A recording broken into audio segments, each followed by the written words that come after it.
let's play a game. Where's Strahd? Strahd's in a lot of places in the module, and frankly it can be sometimes very hard to, keep track of all that. I think in the module, just as a base, he can appear about 2 to 3 different times in various events and stuff. Nevertheless, the module basically allows you to put Strahd anywhere in the known universe, and it says, here you go, here's the most powerful man in Barovia. Do whatever you want with that. That's actually a lie. Mordenkainen is the most powerful man in Barovia. It's really up to your own interpretation, to be honest, but you always got to upgrade Strahd in some way. He's made to be a frickin' punching bag for a late game party, and it's lame. Welcome to the Curse of Strahd series, where I constantly gesticulate like this. I have no idea why. And today we're going to be talking about how to use Strahd, where to put him outside of what the module says. So I think one of the key things to understand here is that Strahd can be anywhere at any time doing anything. Strahd generally himself is very unlikely to be in a place, instead sending minions or retainers or stuff like that to do things for him, etc, etc, which I believe makes a lot more sense. He is a lord or a baron, one of the two, and can basically do what he wants, and he likes to spend a lot of time in his castle and doesn't so much want to step out of it too much unless he has some specific stuff to do. He can show up in the St. Androl's Feast event, which is my favourite event in the entire book. In case you don't know, there's like events that come with locations and stuff that can just kind of happen, which is something that I've implemented into my campaigns too. That I put like events in every location so that I can continue to pump content through them. There is also one in Yester Hill, which is a little more lacking in my opinion, but oh well. There may be 1 or 2 more that I'm missing, but I'm going purely off memory here. Now, I think one of the first things to note about putting Strahd anywhere you want him to be and making him act of his own volition is that don't overuse him. I think for the duration of a Curse of Strahd campaign, encountering him a total of 3 to 5 times, including the final fight, is the perfect balance. I think there should be an early level introduction where he doesn't try to fight the party whatsoever. And I think there should be, obviously, the final boss. There is also the dining sequence. They're the 3 primary ones. The dining sequence and the final boss are kind of taken as granted.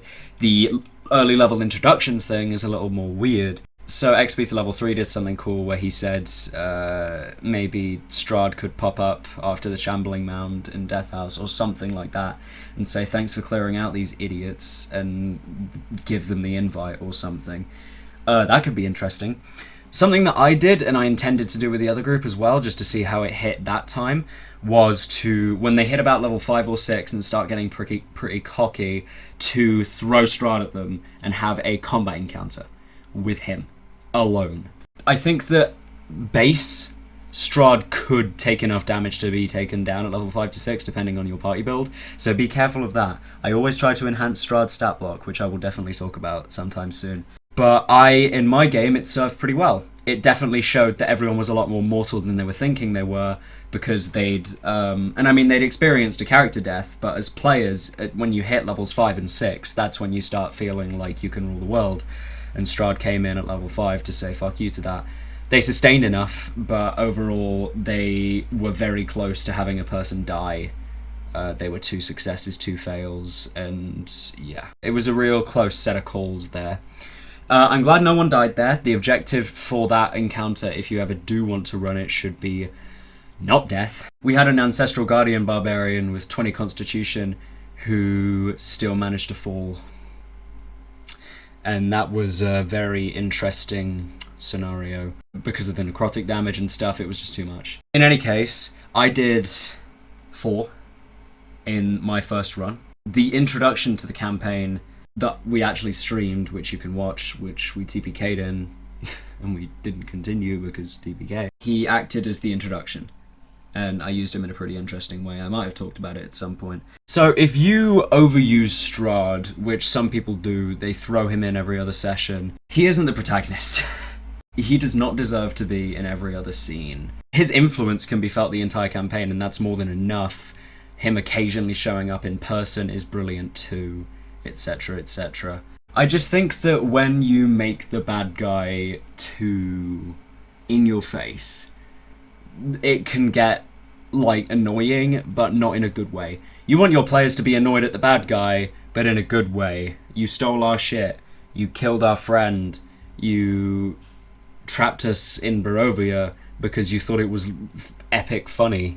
All that sort of stuff can culminate into a good villain. But when the villain, every other session, has to remind the party that they are them and they are there, it can get really, really lame, you know. I think a good example of that is the Final Fantasy VII remake. I haven't played through it personally, but I've seen a lot of reviews and critiques, and one thing that people like to talk about a lot is the fact that Sephiroth is in every fucking hour, which